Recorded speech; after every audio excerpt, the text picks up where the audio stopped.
The Chicago Bears and the Minnesota Vikings. The Vikings are 7-point favorites. The Bears lost to a team yesterday that didn't have a quarterback.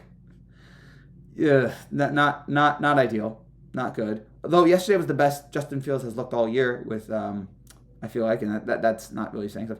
He was 11 for 20. He took 5 sacks. 11 passes were the most he's completed in the game all season. Just a lot of issues there with Chicago, and their second half defense looked good yesterday against the Giants. Wish that was their defense the whole game for their sake, but they show something there. And they allowed 262 rushing yards to the Giants, so with a team with a terrible offensive line. They'll have not a lot of touchdowns in the second half of games.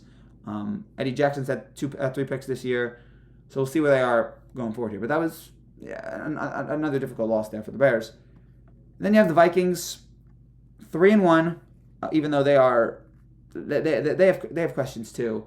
I feel like they should be a lot better than they are, and their offense is they're just doing stupid things. They can't get snaps off before the play clock.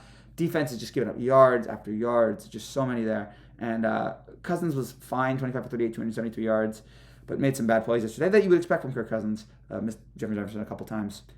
So as we sit here, 7 points, the Vikings are favored at home.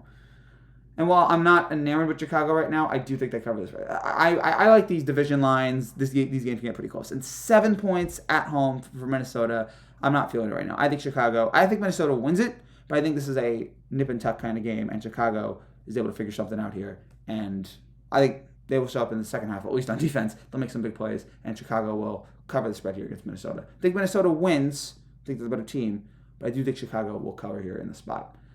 Give me the Bears +7 over Minnesota. Maybe not to win, but I do think the Bears cover. Give me the Bears +7.